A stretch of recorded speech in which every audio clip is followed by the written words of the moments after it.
Chapter 83. Strength and Sagacity. Let us pass the orangery to the hunting lodge. At the extremity of the courtyard, where, close to a portico formed of Ionic columns, were the dog kennels, rose an oblong building, the pavilion of the orangery, a half-circle, enclosing the court of honor. It was in this pavilion, on the ground floor, that D'Artagnan and Porthos were confined, suffering interminable hours of imprisonment in a manner suitable to each different temperament. D'Artagnan was pacing to and fro like a caged tiger, with dilated eyes, growling as he paced along by the bars of a window looking upon the yard of servants' offices.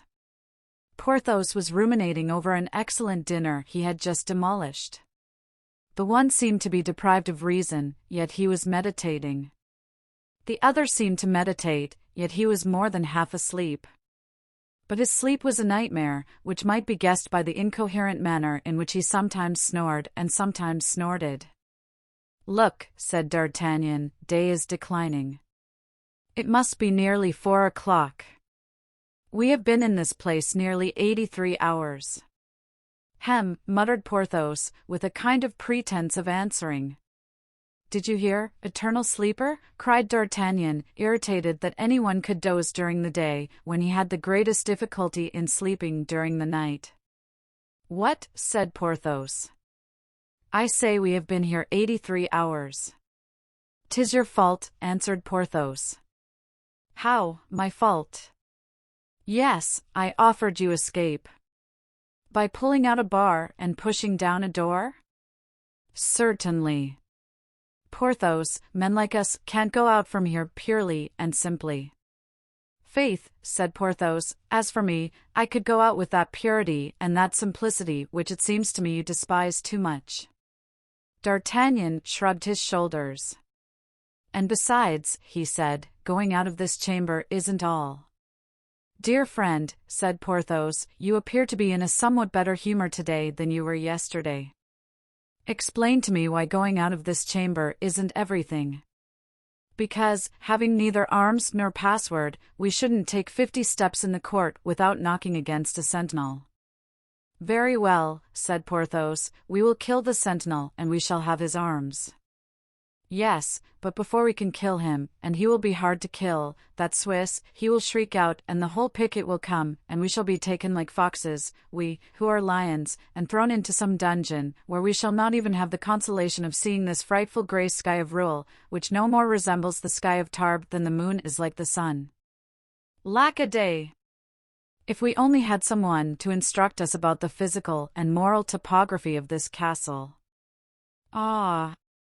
When one thinks that for 20 years, during which time I did not know what to do with myself, it never occurred to me to come to study Rouen."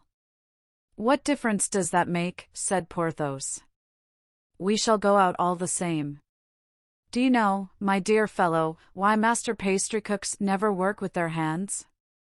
"No," said Porthos, "but I should be glad to be informed."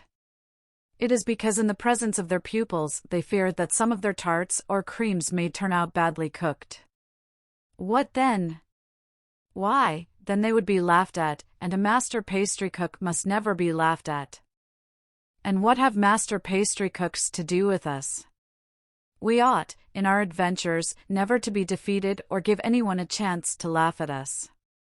In England, lately, we failed, we were beaten, and that is a blemish on our reputation." "By whom, then, were we beaten?" asked Porthos. "By Mordaunt." "Yes, but we have drowned Monsieur Mordaunt." "That is true, and that will redeem us a little in the eyes of posterity, if posterity ever looks at us. But listen, Porthos, though Monsieur Mordaunt was a man not to be despised, Mazarin is not less strong than he, and we shall not easily succeed in drowning him. We must, therefore, watch and play a close game, for," he added with a sigh, "we two are equal, perhaps, to 8 others, but we are not equal to the 4 that you know of."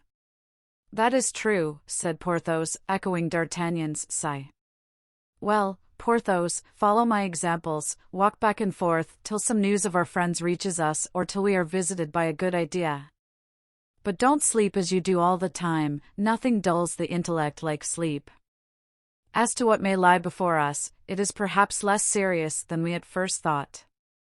I don't believe that Monsieur de Mazarin thinks of cutting off our heads, for heads are not taken off without previous trial. A trial would make a noise, and a noise would get the attention of our friends, who would check the operations of Monsieur de Mazarin.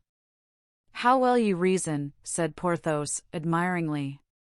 Well, yes, pretty well, replied D'Artagnan, and besides, you see, if they put us on trial, if they cut off our heads, they must meanwhile either keep us here or transfer us elsewhere. Yes, that is inevitable, said Porthos. Well, it is impossible but that Master Aramis, that keen-scented bloodhound, and Athos, that wise and prudent nobleman, will discover our retreat. Then, believe me, it will be time to act. Yes, we will wait. We can wait the more contentedly that it is not absolutely bad here, but for one thing, at least. What is that? Did you observe, D'Artagnan, that 3 days running they have brought us braised mutton? No, but if it occurs a 4th time I shall complain of it, so never mind. And then I feel the loss of my house. 'Tis a long time since I visited my castles. Forget them for a time, we shall return to them, unless Mazarin raises them to the ground. Do you think that likely? No, the other cardinal would have done so, but this one is too mean a fellow to risk it. You reconcile me, D'Artagnan. Well, then, assume a cheerful manner, as I do. We must joke with the guards, we must gain the goodwill of the soldiers, since we can't corrupt them. Try, Porthos, to please them more than you are wont to do when they are under our windows. Thus far you have done nothing but show them your fist, and the more respectable your fist is, Porthos, the less attractive it is. Ah, I would give much to have 500 louis, only. So would I, said Porthos, unwilling to be behind D'Artagnan in generosity. I would give as much as 100 pistoles. The 2 prisoners were at this point of their conversation when Comminges entered, preceded by a sergeant and 2 men, who brought supper in a basket with 2 handles, filled with basins and plates. What? Exclaimed Porthos, mutton again. My dear Monsieur de Comminges, said D'Artagnan, you will find that my friend, Monsieur du Vallon, will go to the most fatal lengths if Cardinal Mazarin continues to provide us with this sort of meat, mutton every day. I declare, said Porthos, I shall eat nothing if they do not take it away. Remove the mutton, cried Comminges. I wish Monsieur du Vallon to sup well, more especially as I have news to give him that will improve his appetite. Is Mazarin dead? Asked Porthos. No, I am sorry to tell you he is perfectly well. So much the worse, said Porthos. What is that news? Asked D'Artagnan. News in prison is a fruit so rare that I trust, Monsieur de Comminges, you will excuse my impatience, the more eager since you have given us to understand that the news is good. Should you be glad to hear that the Comte de la Fère is well? Asked de Comminges. D'Artagnan's penetrating grey eyes were open to the utmost. Glad, he cried, I should be more than glad. Happy, beyond measure. Well, I am desired by him to give you his compliments and to say that he is in good health. D'Artagnan almost leaped with joy. A quick glance conveyed his thought to Porthos. If Athos knows where we are, if he opens communication with us, before long Athos will act. Porthos was not very quick to understand the language of glances, but now since the name of Athos had suggested to him the same idea, he understood. Do you say, asked the Gascon, timidly, that the Comte de la Fère has commissioned you to give his compliments to Monsieur du Vallon and myself? Yes, sir. Then you have seen him? Certainly I have. Where? If I may ask without indiscretion. Near here, replied de Comminges, smiling, so near that if the windows which look on the orangery were not stopped up you could see him from where you are. He is wandering about the environs of the castle, thought D'Artagnan. Then he said aloud, You met him, I dare say, in the park, hunting, perhaps? No, nearer still. Look, behind this wall, said de Comminges, knocking against the wall. Behind this wall? What is there, then, behind this wall? I was brought here by night, so devil take me if I know where I am. Well, said Comminges, suppose one thing. I will suppose anything you please. Suppose there were a window in this wall. Well, from that window you would see Monsieur de la Fère at his. The Count, then, is in the chateau? Yes. For what reason? The same as yourself. Athos, a prisoner? You know well, replied de Comminges, that there are no prisoners at Rouen, because there is no prison. Don't let us play upon words, sir. Athos has been arrested. Yesterday, at Saint-Germain, as he came out from the presence of the Queen. The arms of D'Artagnan fell powerless by his side. One might have supposed him thunderstruck, a paleness ran like a cloud over his dark skin, but disappeared immediately. A prisoner, he reiterated. A prisoner, repeated Porthos, quite dejected. Suddenly D'Artagnan looked up, and in his eyes there was a gleam which scarcely even Porthos observed, but it died away, and he appeared more sorrowful than before.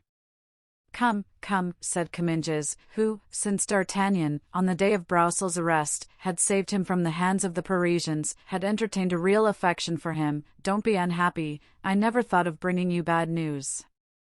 Laugh at the chance which has brought your friend near to you and Monsieur du Vallon, instead of being in the depths of despair about it. But D'Artagnan was still in a desponding mood. And how did he look? Asked Porthos, who, perceiving that D'Artagnan had allowed the conversation to drop, profited by it to put in a word or two. Very well, indeed, sir, replied Comminges. At first, like you, he seemed distressed, but when he heard that the cardinal was going to pay him a visit this very evening. Ah, cried D'Artagnan, the cardinal is about to visit the Comte de la Fère? Yes, and the Count desired me to tell you that he should take advantage of this visit to plead for you and for himself. Ah! Our dear Count, said D'Artagnan. A fine thing, indeed, grunted Porthos. A great favor. Zounds! Monsieur the Comte de la Fère, whose family is allied to the Montmorency and the Rohan, is easily the equal of Monsieur de Mazarin. No matter, said D'Artagnan, in his most wheedling tone. On reflection, my dear du Vallon, it is a great honor for the Comte de la Fère, and gives good reason to hope. In fact, it seems to me so great an honor for a prisoner that I think Monsieur de Comminges must be mistaken. What? I am mistaken? Monsieur de Mazarin will not come to visit the Comte de la Fère, but the Comte de la Fère will be sent for to visit him.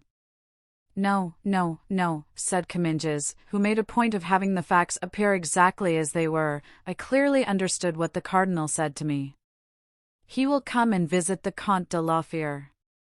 D'Artagnan tried to gather from the expression of his eyes whether Porthos understood the importance of that visit, but Porthos did not even look toward him. It is, then, the cardinal's custom to walk in his orangery? Asked D'Artagnan. Every evening he shuts himself in there. That, it seems, is where he meditates on state affairs.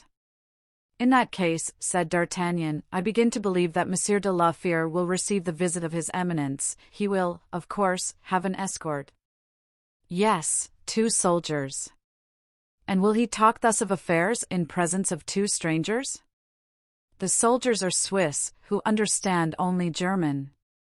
Besides, according to all probability they will wait at the door. D'Artagnan made a violent effort over himself to keep his face from being too expressive. Let the cardinal take care of going alone to visit the Comte de la Fère, said D'Artagnan, for the Count must be furious. Comminges began to laugh. Oh, oh! Why, really, one would say that you 4 were anthropophagi. The Count is an affable man, besides, he is unarmed. At the first word from his Eminence, the 2 soldiers about him would run to his assistance. 2 soldiers, said D'Artagnan, seeming to remember something. 2 soldiers, yes, that, then, is why I hear 2 men called every evening and see them walking sometimes for half an hour, under my window. That is it, they are waiting for the cardinal, or rather for Bernouin, who comes to call them when the cardinal goes out." "Fine-looking men, upon my word," said D'Artagnan. "They belong to the regiment that was at Lens, which the prince assigned to the cardinal." "Ah, monsieur," said D'Artagnan, as if to sum up in a word all that conversation, "if only his eminence would relent and grant to Monsieur de la Fère our liberty." "I wish it with all my heart," said Comminges. "Then, if he should forget that visit, you would find no inconvenience in reminding him of it?" "Not at all." "Ah, that gives me more confidence." This skillful turn of the conversation would have seemed a sublime maneuver to anyone who could have read the Gascon's soul. "Now," said D'Artagnan, "I've one last favor to ask of you, Monsieur de Comminges." "At your service, sir." "You will see the Count again?" "Tomorrow morning." "Will you remember us to him and ask him to solicit for me the same favor that he will have obtained?" "You want the cardinal to come here?" "No, I know my place and am not so presumptuous. Let his eminence do me the honor to give me a hearing, that is all I want." "Oh," muttered Porthos, shaking his head, "never should I have thought this of him. How misfortune humbles a man!" "I promise you it shall be done," answered de Comminges. "Tell the Count that I am well, that you found me sad, but resigned." "I am pleased, sir, to hear that." "And the same, also, for Monsieur du Vallon, not for me," cried Porthos. "I am not by any means resigned." "But you will be resigned, my friend." "Never." "He will become so, monsieur. I know him better than he knows himself." "Be silent, dear du Vallon, and resign yourself." "Adieu, gentlemen," said de Comminges. "Sleep well." "We will try." De Comminges went away, D'Artagnan remaining apparently in the same attitude of humble resignation, but scarcely had he departed when he turned and clasped Porthos in his arms with an expression not to be doubted. "Oh," cried Porthos, "what's the matter now? Have you gone mad, my dear friend?" "What is the matter?" returned D'Artagnan. "We are saved." "I don't see that at all," answered Porthos. "I think we are all taken prisoners, except Aramis, and that our chances of getting out are lessened since one more of us is caught in Mazarin's mousetrap." "Which is far too strong for two of us, but not strong enough for three of us," returned D'Artagnan. "I don't understand," said Porthos. "Never mind, let's sit down to table and take something to strengthen us for the night." "What are we to do, then, tonight?" "To travel, perhaps." "But, sit down, dear friend, to table. When one is eating, ideas flow easily. After supper, when they are perfected, I will communicate my plans to you." So Porthos sat down to table without another word and ate with an appetite that did honor to the confidence that was ever inspired in him by D'Artagnan's inventive imagination.